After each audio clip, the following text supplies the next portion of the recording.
आपल्याला सजीवांमधील विविधता बघायची आहे. मग सजीवांमधील विविधता म्हणजे नेमकं काय? त्याच्या आधी सजीव म्हणजे काय हे बघूयात आपण. मला सांगा, आपण सजीव आहोत का? होय. का बरं?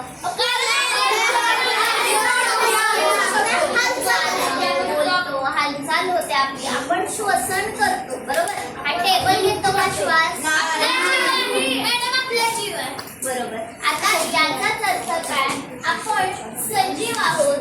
याच सजीवांमधील बघा विविधता आपल्याला अभ्यासायची आहे. विविधता या शब्दाचा अर्थ काय रे? वेगळेपणा. प्रत्येक सजीव सेम आहे का रे? प्रत्येक सजीव वेगवेगळा आहे, बरोबर? त्याच सजीवांमधील विविधता, वेगळेपण आपल्याला इयत्ता 6वी मध्ये अभ्यासायचं आहे. पण ते तिथे पोहोचण्यासाठी आपल्याला एका शिडीचा आधार घ्यावा लागणार आहे. तीच शिडी आज आपण इथं शिकणार आहे. आता सजीवांमधील विविधता. सजीवांमध्ये प्रामुख्याने 2 महत्त्वाचे प्रकार आहेत. एक म्हणजे वनस्पती आणि एक म्हणजे प्राणी.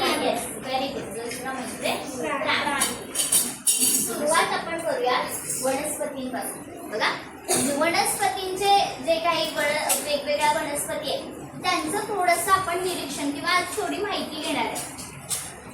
वनस्पतींमध्ये बघा, या विविधतेनुसार वनस्पतींमध्ये कोणकोणते प्रकार पडतात, कसे प्रकार पडतात हे आपण बघणार आहे. ठीक आहे.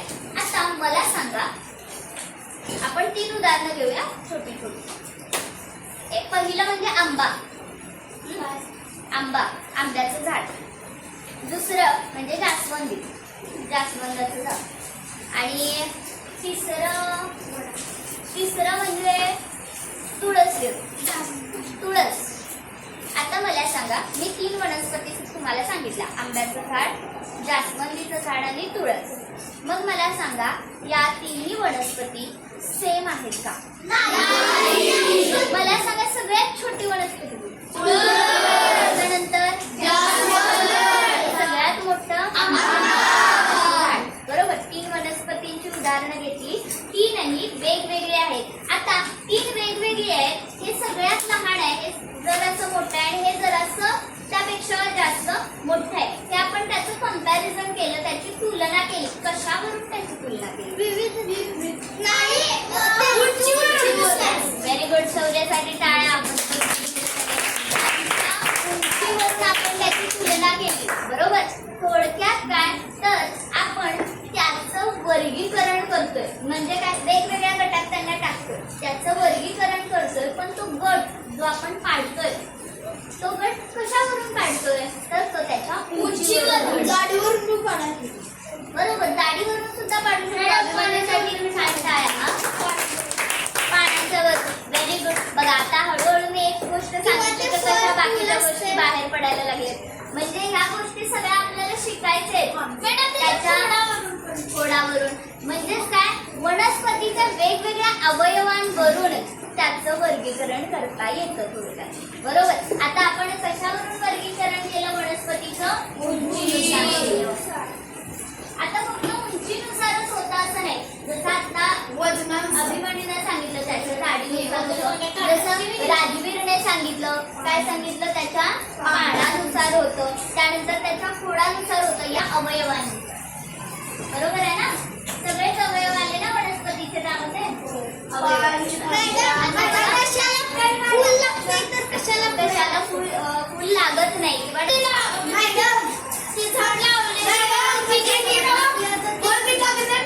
लागत नाही, बरोबर? आता आपण बीचा विचार करा. प्रत्येकाच्या घरी काही बिया असतात, काही डाळी असतात बघा, बरोबर?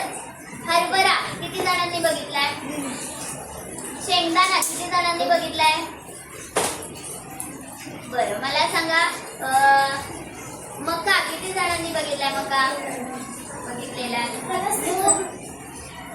मसूर, वाटाणा बघितला ना? वाटाणा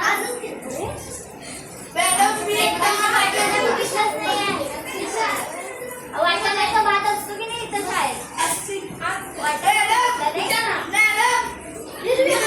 बरं, ठीक आहे, हात खाली.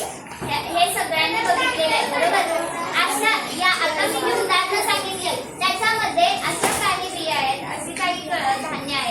त्याचे दोन भाग होतात बघा. शेंगदाणा, येस. आणि हरभरा, वाटाणा,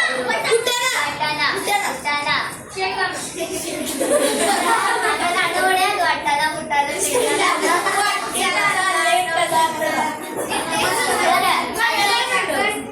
ठीक आहे. बरोबर. मी एक उदाहरण देते.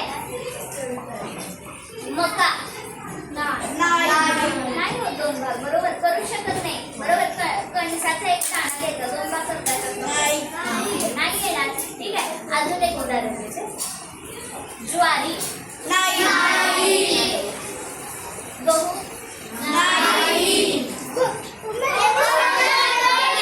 शकतात त्याचे दोन भाग. गव्हाला मध्ये एक रेष असते बघा, असते की नाही मध्ये एक रेष. बरोबर, जर त्यामध्ये आपण व्यवस्थित जर ते कट केलं तर दोन भाग होतील का? म्हणजे काय, ते दोन भाग समान होण्यासाठी मध्ये काहीतरी लाईन आहे त्याला. बरोबर, याचाच अर्थ काही धान्य अशी आहेत, काही बिया अशा आहेत ज्याचे दोन समान भाग होतात. काही असे धान्य, काही अशा बिया ज्याचे दोन समान भाग होत नाही. मग ज्याचे दोन समान भाग होतात अशा बियांना द्विदल असं म्हणायचं. द्विदल, दोन समान भाग होत आहेत ना, म्हणून द्विदल. आणि ज्याचे होत नाहीत त्यांना एकदल. सजीवांमधील विविधता यामध्ये वनस्पतींचे वेगवेगळ्या प्रकारांवरून वर्गीकरण बघणार आहे. आता त्याच पद्धतीने दुसरा सजीवांमधला घटक तो म्हणजे प्राणी. जसं वनस्पतींचं वर्गीकरण आहे तसं प्राण्यांचं पण वर्गीकरण करता येतं. अगदी कशावरून करता येतं? साधं सोपं उदाहरण घेऊया आपण. थांबा, कशावरून उदाहरण देतो. थांबा. मगर, ठीक आहे, मासा, मगर, मासा आणि कुत्रा. मगर, मासा, व्हेरी गुड. टाळ्या क्रांतीसाठी. ते कुठं राहतात ते मला सांगा. मासा आणि कुत्रा एकत्र राहू शकतील? कसं राहणार? मासा कुठे राहतो? कुठे राहतो? जमिनीवर. मगर कुठे राहते?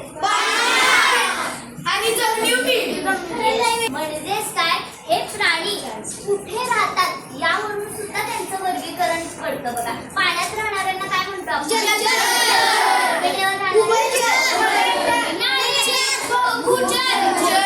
आणि दोन्ही ठिकाणी. मग मला सांगा, मगर ही एक उभयचर सांगितली. अजून एखादं कासव सुद्धा उभयचर आहे. बरोबर, लक्षात येते तुमच्या? आपण काय बघणार आहोत ते वर्गीकरण केलं. आता पुढे बघा. त्यावरून पण होतं. व्यवस्थित उत्तर देते. आता पुढे बघा. Yes, very good. मस्त उत्तर दिलं बघा तिने. मांसाहारी की शाकाहारी? काही प्राणी आहेत जे शाकाहारी आहेत. काही प्राणी आहेत जे मांसाहारी आहेत.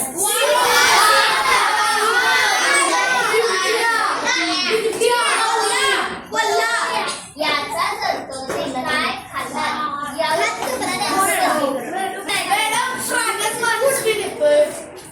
प्राण्यांमध्ये माणूस सुद्धा येतो. आता लक्षात ठेवा, जसं की मगाशी शौर्य म्हणाला की काही प्राणी आहेत ते अंडी देतात, काही प्राणी आहेत ते पिल्लांना जन्म देतात. म्हणजे जन्म देणे यावरून सुद्धा त्यांचं वर्गीकरण होते बघा. तेच काय, प्राण्यांच्या सुद्धा वर्गीकरणाचं आपण बघायला गेलं तर वेगवेगळे प्रकार आहेत, होय की नाही? जसं वनस्पतींचे वेगवेगळे प्रकार आहेत तसं प्राण्यांचे सुद्धा वेगवेगळे प्रकार आहेत. हेच आपल्याला या 6वी मध्ये सगळे प्रकार शिकायचे आहेत. याच्यात कोणाला अडचण